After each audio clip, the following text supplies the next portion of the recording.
Hello, my name is Frank Waln. My Lakota name is Oyate Techa Omani, which means walks with young people. And I welcome you all, my relatives, with an open heart and an open hand.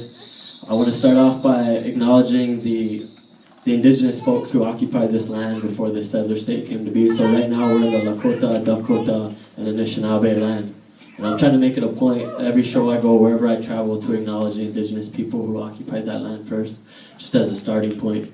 And I don't know about milk and cookies. I would probably be Kamad powdered milk, maybe. But my name is Frank Waln. I was born and raised on the Rosebud Res. I think what I'm going to do tonight is something a little different. I'm working on a new album right now, so I think I'm going to preview the album for you guys. You guys cool with that? This is all new music. This is kind of a listening party, you could call it. And I'll explain some of the ideas and themes of why I wrote these songs. And I think it's all tied into this event. You know, all the events that SORR is doing, the messages we're trying to get out, and also, you know, the energy and the education we're trying to spread amongst ourselves and amongst non-natives.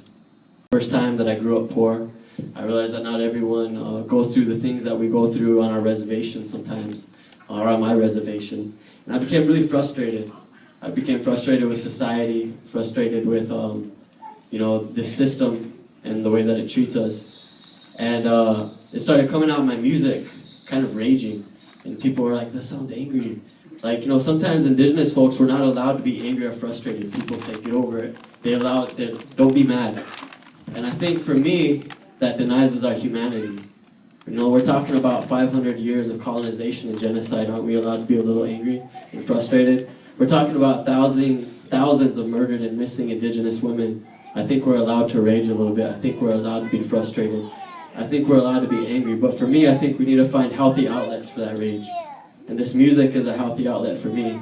You know, like Tanea's poems, whatever you choose, we all have that inside of us. I definitely believe that's true. I feel like I started writing songs because it's a healing process for me.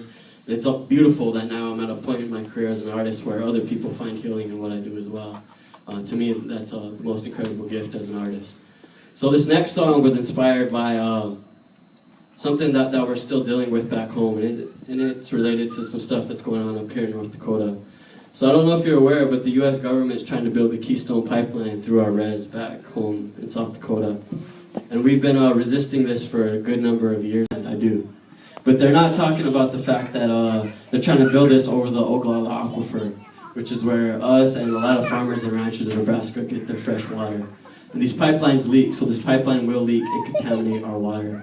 And all we're saying is, don't we deserve fresh water like everyone else? Doesn't matter what color your skin is or how much money is in your pocket, you all need water. About that. It was inspired by a protest that happened back home. They blockaded the road coming onto our res, and they wouldn't let trucks pass carrying pieces of the pipeline. And I was sitting in my dorm room in downtown Chicago. I was really homesick. My heart was heavy. I was missing my family. And I was watching this unfold on social media. And then I saw a video come out. And it was this 92-year-old grandmother, Lakota grandmother. Her name is Marie Randall. She was 92 at the time. And she was speaking to my generation. And those who are around my age, she was speaking to our generation and the next generation. And she was saying, grandchildren, all we have left is our land and our water and our families and our communities.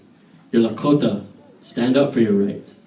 I'm 92 years old, and I'm out here on the front lines.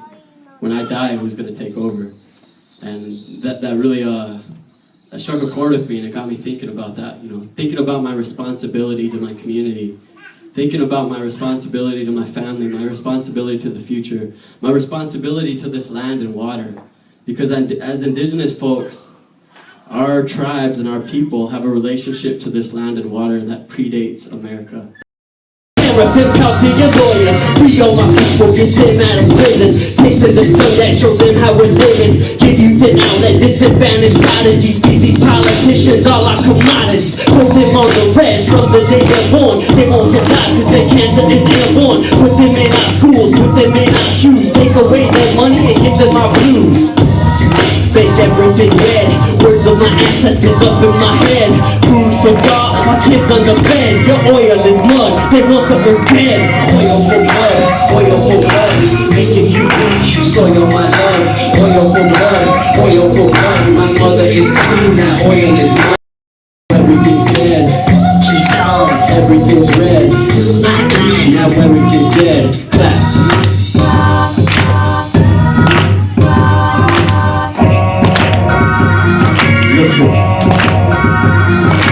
Can't afford to keep the rest. Government is got me trapped. The leadership, leadership. Most my tribal leaders whack. They don't want to hear that. They just want to chill. If I'm sick, I go to IHS and get a pill. Like a song without a title. Feel forgotten. Like slaves picking the cotton. Forever tribal with no connection to the rifle. Plotting people rotten. Sometimes I'm suicidal. Feeling like the way this generation X with. Text messaging beats that I connect with. Technology. Get this world to acknowledge me. My ancestors study numbers and astrology. Like on the philosophy. Get them here to stop for me. Keystone XL. You smell like an atrocity. To my home and my ancestors I ain't loyal. Build that pipeline and we're burning down the oil. Oil for blood. Oil for blood. Oil is blood. Everything's red. Now everything's dead. Everything's red. Then everything's dead. Oil for blood. Oil for blood. Oil for blood. Thank you. And camps and the sex trafficking and all that stuff that comes with it. So really it's our life at stake here with this pipeline. And I know people back home, I'm just an artist. I travel and I carry this message. And I understand my part in that. But I know people back home on the front lines who have told me that they're willing to die for this. They will die before they let this pipeline get built. So in the next couple of weeks, it passed in the Senate and it's on Obama's desk now. So he has the power to veto it. So we're waiting on that decision. But if he does okay it, we're ready to blockade, and there are people back home who are going to die before this pipeline gets built. So I ask you to just all think about that, you know, and back home we don't have the privilege to ignore that type of stuff because it's our livelihood at stake, it's our life, it's the life of our kids, it's our future, it's our water at stake.